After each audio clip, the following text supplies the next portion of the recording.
Hey guys, it's Susie. Welcome back to the channel. If you're new here, hi, hello. I hope you're all having a lovely, wonderful morning, day, afternoon, evening, night, whenever you're watching this. If you're watching this, thank you so much for being here. I am going to read you chapters 16 through 18 in Ghost Stories of the Stanley Hotel and the Estes Valley, Volume 1, and that will conclude this book. Story 16: The House of Spirits in Pinewood Springs. Carolyn and her daughter had moved back to the Estes Park area. They were having difficulty finding a house to live in, and they didn't want an apartment because they had pets. For the time being, they were staying with a relative. Carolyn had found a nursing position in a hospital in a nearby town, and her daughter had enrolled in the local high school. One night, while Carolyn worked the midnight to 8 shift, another nurse approached her. "Carolyn, I know of a house in Pinewood Springs that's been empty for several years, but I think it is in pretty good shape. It might be just what you are looking for, if you don't mind a few occupants," she said, laughing. "Occupants? I thought you said it was empty," Carolyn said. "I was referring to the spirits that are supposed to live there." Her new friend Angela said, "Oh, well, I don't believe in ghosts, so I'll go take a look at it. Thanks for the lead," Carolyn added happily. "If it all works out, I'll help you move too," Angela added. The proper connections were made, and the landlord agreed to rent the house to Carolyn and her daughter. Moving day arrived, and Angela was there as promised. It was a bad night, raining hard. Angela was on her way to the hospital. She knew Highway 36 like she knew her own name. She had traveled it for several years, working the night shift. Rain or snow never bothered her. She was careful, always driving for the conditions present. Carolyn arrived at the hospital right at midnight. She didn't see Angela, but figured the weather had delayed her. However, at 12:30 a.m., she became concerned. She rang for the night supervisor and told her Angela was way overdue. "If she's not here by 1 a.m., we'll call the police." Carolyn fretted for the next half hour. Still no Angela. At 1 o'clock, the supervisor called the county sheriff's office. She explained the situation. "No, we haven't had any calls from that area. Give me your name and number, and I'll call you if I hear anything," the deputy said. The supervising nurse called Angela's house. Her husband answered sleepily. "She's not there? She left here in plenty of time." "I don't understand," he said. "Maybe she's had car trouble. I'll get dressed and head that way. Thanks for calling." An hour later, a sheriff's deputy called and asked for the nurse supervisor. "This is Deputy Williams. I spoke with you earlier about your nurse who was late." "Have you heard anything yet, Deputy?" "I'm afraid so. We found the wreck about 5 miles outside of Estes Park. She'd skidded off the road and over an embankment, dropped about 50 feet. She probably was killed instantly." "Oh no! Thank you, Deputy, for calling us." The supervisor told Carolyn the news, and she started to cry.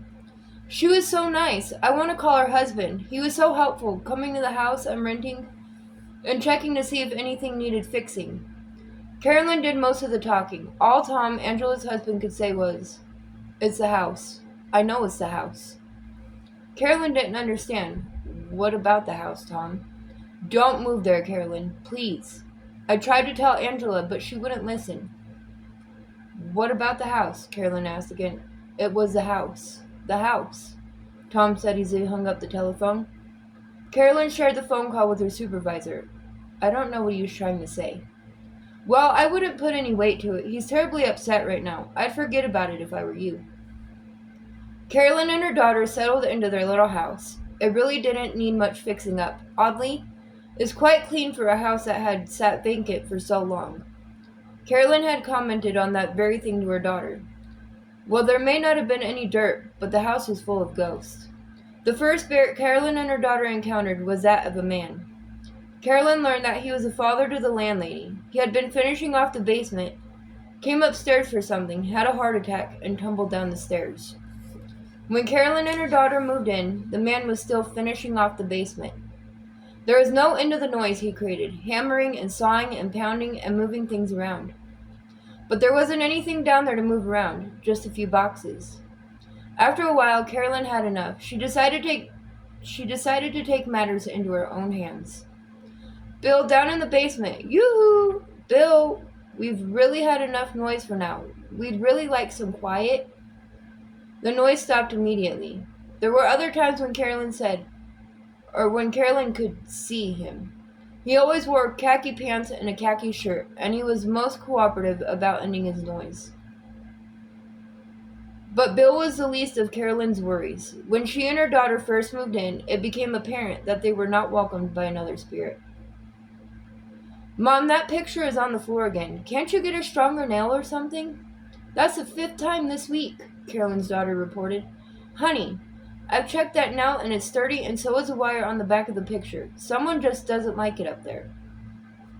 Finally, the picture stopped falling, but the wall clock took its place. It fell frequently, always when Carolyn had just gotten home.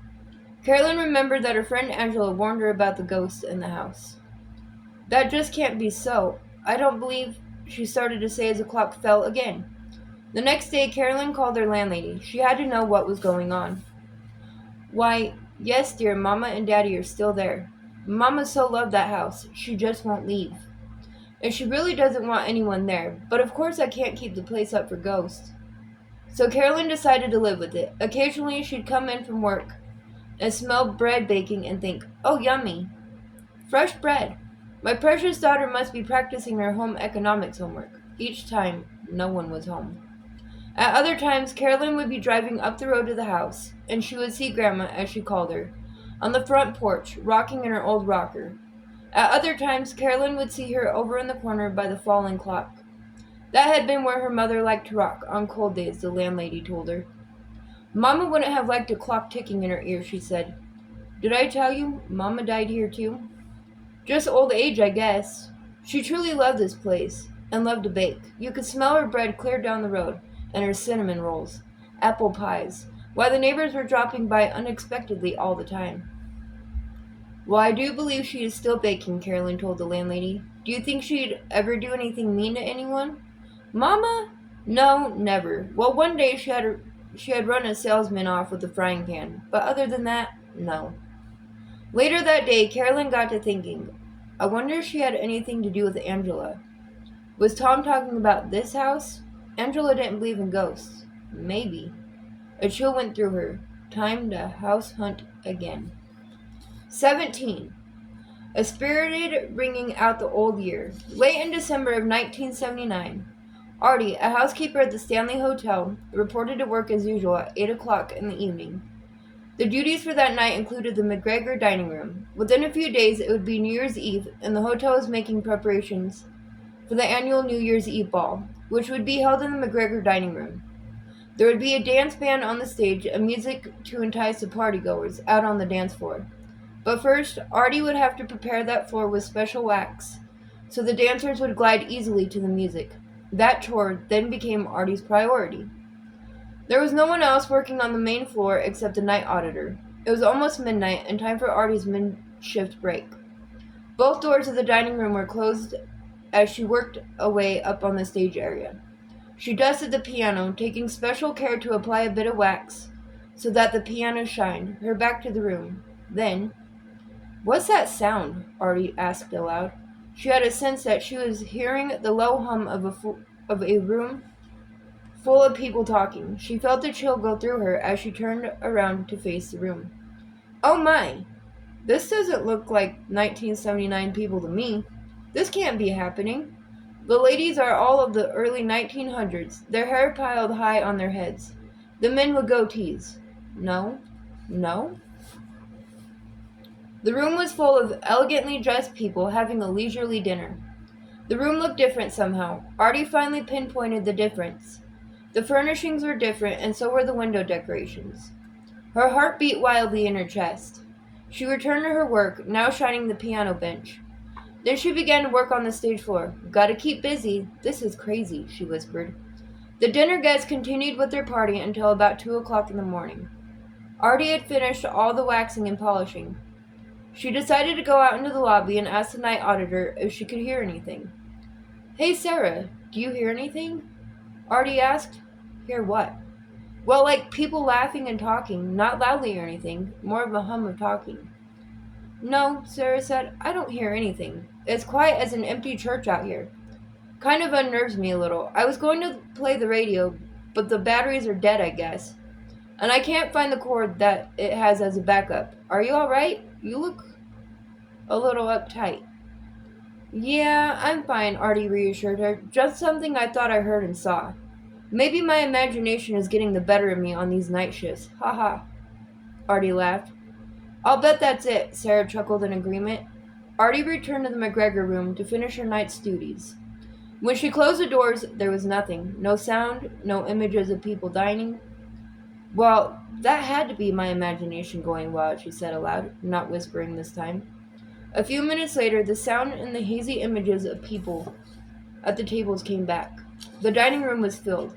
She did her best to continue to work and not look at the partygoers.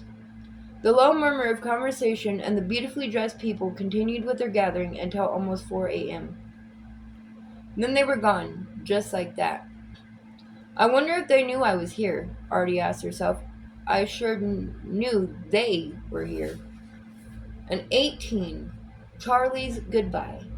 Charlie was of the Blackfoot tribe. He had no family to speak of except a sister and a nephew. But they were not nearby. One day Anne of the Northern Cheyenne tribe stopped by Charlie's store. They became friends almost immediately. Soon Anne came to work for Charlie, and everyone, including customers, thought Charlie was Anne's father. They'd explain in great length how they were just friends. Then one day Charlie had enough. Don't you ever get tired of telling the story of a relationship? Charlie asked Anne. No, Charlie, I really don't mind. Well, I do. From now on, just tell anyone who asks that I'm your father. I'll just adopt you. From then on, Anne and her husband and Charlie were like family. They worked together in the store, enjoying each other's company. Sadly, that had to come to an end. Charlie passed on. With Charlie's death, Anne was so busy with people coming by, friends, former customers, family, that she hardly had time to think. There was always a business to take care of, too. She and her husband decided to stay on and keep Charlie Eagle Plumes open for business. Charlie would want it that way. She just knew it. And Charlie was always there. After he passed on, she sensed his presence. She knew he was watching, and so she busied herself with work, showing Charlie that the store was in good hands. There wasn't any time to grieve, too much to do. All of a sudden, one day, Anne's grief would no longer be denied attention. She suddenly was overwhelmed by the loss. She ran outside to nature, to cry her tears to the sky, to the wind, and to Mother Earth. She cried from the depths of her being. She missed him so.